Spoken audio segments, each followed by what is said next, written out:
Becoming a better employer, manager, team leader is not always easy.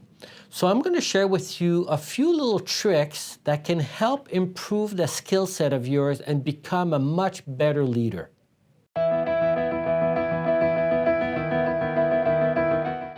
My name is Talbot, and I've been in practice now for 30 years. I started from the basement all alone and grew the practice to its current size of about 70 employees at 7 different locations. So this channel will talk about things that I've learned over the years to have a better practice, a better business, and a better life. If you're new, consider subscribing. One of the questions I get asked quite often is, where do I learn management skills? Where do I learn all those soft skills I need to learn to become a better manager? And one of the answers I often give is simply look at your own history.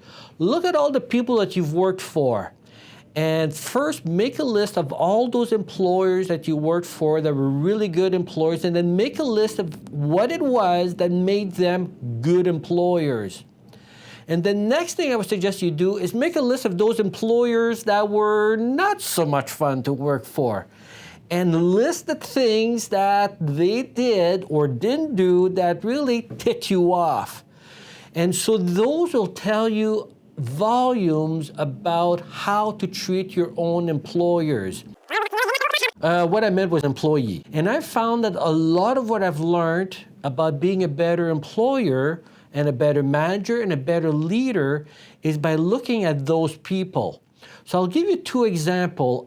When I was growing up, I spent quite a few summers working in construction and all kinds of odd jobs. And one of the jobs that I had was working for a construction company. And so I still remember that the guy at one point, the manager, asked me to dig a hole. And he didn't tell me how deep, he just told me about the size of the hole and told me to start digging. And when I asked him what the hole was for and how deep to do it, he just said, shut up and just go to work and dig the hole.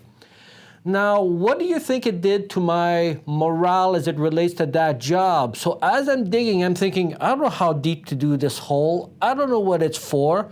Heck, for all I know, I could be digging my own grave here. Then I figured, no, it's not the right size for a grave unless he plans on burying me standing up.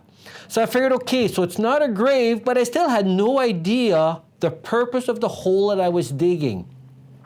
And simply not knowing what was the purpose of the hole made digging the hole way more painful and boring as hell.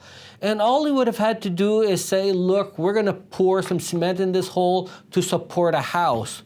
That would have been way more interesting if he had just simply told me that. It would have been easy and it would have made my job way more fun. The other extreme is I had one guy that I worked for who was a beekeeper.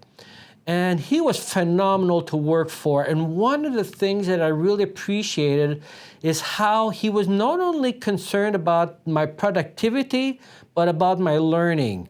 And he was one of the first jobs I had. And I still remember we were doing beekeeping and we're doing our work.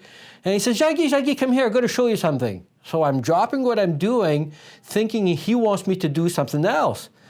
But all he wanted to do was showing me how certain bees act under certain conditions and the things they were doing. There was absolutely no purpose for what he was teaching me other than to make me interested. Now, take a guess as to which one I was willing to work overtime for, go the extra mile, and do all the extra things for. The guy who was telling me to dig a hole without explaining me why I should dig the hole, or the guy who actually took time aside to show me what the bees were doing for no other reason but to interest me in what the job was and what we were doing. No other purpose. And those are the kind of soft skills that make all the difference in the world as to how we will perform for our employer. So from that, I learned that if I go the extra mile for my team and explain things that they may not even care for or asked about, they will do tremendous things for you, the employer. So take the time, and I suggest, again, go over your work history. So hopefully you've worked at other jobs, but most people who have been employed at a few different jobs will have different experiences. Things that were good and things that were bad. Make a list of those things and put them into action for your business, whether it be accounting practice or any kind of business. Phenomenal information in your history and your past experience. So if you like this video, I'd appreciate you sharing it with other people. So maybe you send it to one of your old employees who was a jerk, or maybe to one of the employees you liked and say, hey, you kind of like the guy that he liked. So share this video, and if you liked it, say so, and please subscribe. Thank you.